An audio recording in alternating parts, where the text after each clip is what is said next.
Live news, खबर तो पक्की है। नमस्कार साथियों, जय हिंद। सबसे पहले आपको हम बताते चले कि बिहार सरकार ने यानी केंद्र माध्यमिक शिक्षा के निदेशक कन्हैया प्रसाद श्रीवास्तव की तरफ से एक नोटिस जारी हुआ है कि बिहार में कार्यरत लगभग 5-6 वर्षों जो अतिथि शिक्षक हैं यानी गेस्ट फैकल्टी हैं, उनकी सेवा समाप्त कर दी गई है। कहने का मतलब है कि 9वीं से 10वीं के लगभग 37,000 और 11वीं से 12वीं के लगभग 57,000 और लगभग 94,738 यानी 95,000 लगभग जो अतिथि शिक्षक हैं, उनकी सेवा समाप्त कर दी गई है। के पाठक की तरफ से बिहार शिक्षा विभाग की तरफ से एक नोटिस आया है।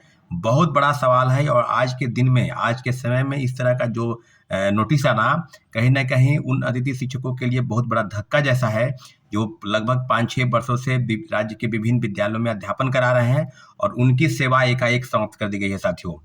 आज इस विषय को लेकर मुझे बेहद चिंता और अफसोसजनक है बातें हो रही है कि क्या राज्य सरकार जो लगभग 3 महीने में 2 लाख शिक्षकों की बहाली कर रही है और दूसरे तरफ वो जो लोग ज्वाइन किए हुए हैं अतिथि शिक्षक, उनको हटाने के लिए नोटिस निकाल रही है। जाहिर सी बात है कि इस तरह के मामलों पर बिहार सरकार को फैसला लेना है और बिहार सरकार ने फैसला ले लिया। तो क्या अपर मुख्य सचिव या जो शिक्षा विभाग जो फैसले ले रहे हैं, क्या जो राज्य सरकार है, बिहार के मुख्यमंत्री या एनडीए के तमाम नेता, चाहे वो सम्राट चौधरी हो, चाहे विजय सिन्हा हो, क्या इस बात की पुष्टि करते हैं कि राज्य सरकार जो फैसला ले रही है उसमें उनकी सहमति है? तो इस तरह के फैसलों पर किन-किन चीज़ों पर असर पड़ेगा, सारे मामलों पर अगर आप ध्यान देंगे, तो इतना ज़रूर है कि इस तरह के फैसले होने से केंद्र की जो सरकार है या राज्य सरकार में जो शिक्षकों के प्रति जिस प्रकार का रवैया है, उस रवैयों पर आप स्पष्ट समझ लीजिए कि टीआरई 1 से लेकर टीआरई 2 तक जिस तरह के सप्लीमेंट्री रिजल्ट के नाम पर धोखा हुआ और लगातार विरोध जब चल रहा था तो उनके तरफ से एक नोटिस आता था कि आप प्रेस में बोल नहीं सकते, अगर प्रेस में बोलेंगे तो आपको मीडिया बाइट सहित जितनी भी चीज़ें हैं सबके नोटिस निकाली जाएगी।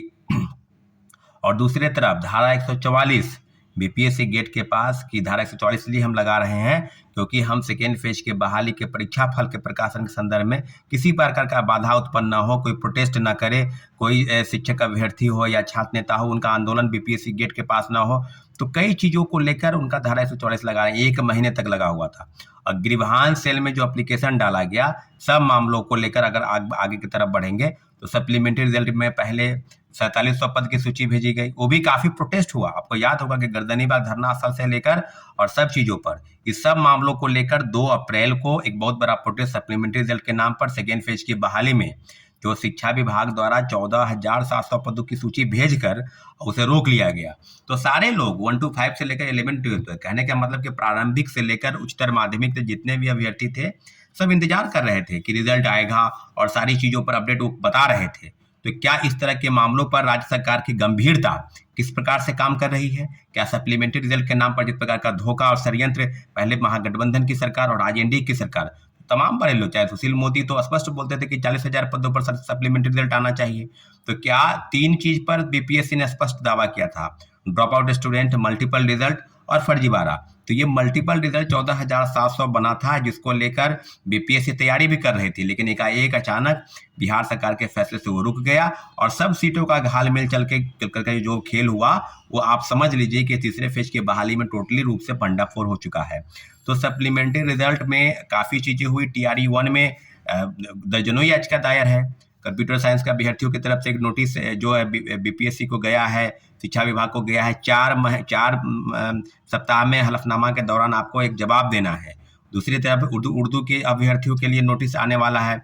दूसरी तरफ कई मामले 1 to 5 से लेकर सप्लीमेंट्री रिजल्ट के कई जो केस दर्ज हैं माननीय उच्च न्यायालय में, सब मामलों पर फैसला आना है। तो 1 to 1 सब फैसला आ जाएगा और क्या आगे होगा नहीं होगा सबको आपको अपडेट कराएंगे। लेकिन इतना जरूर है कि कई अभ्यर्थियों का ये कहना था कि सप्लीमेंट्री रिजल्ट के नाम पर जो प्रोटेस्ट हो रहा है 2 अप्रैल को होने वाला है, उसमें जितने भी शिक्षक अभ्यर्थी हैं पूरक परिणाम जारी होने के लिए अपने तैयारी में कमर कस रहे हैं, सब पटना पहुंचे और 2 अप्रैल को बहुत बड़ा आंदोलन सप्लीमेंट्री रिजल्ट में बिहार सरकार और शिक्षा विभाग के खिलाफ होने जा रहा है, क्योंकि इन दोनों के मिलीभगत का ही परिणाम था कि सप्लीमेंट्री रिजल्ट के नाम पर और सीटों को जो बचा कर रखना है उसकी सारी प्रक्रिया को सीट बाय सीट बेचना है, वैकेंसी निकालना है और सीट बेचना है।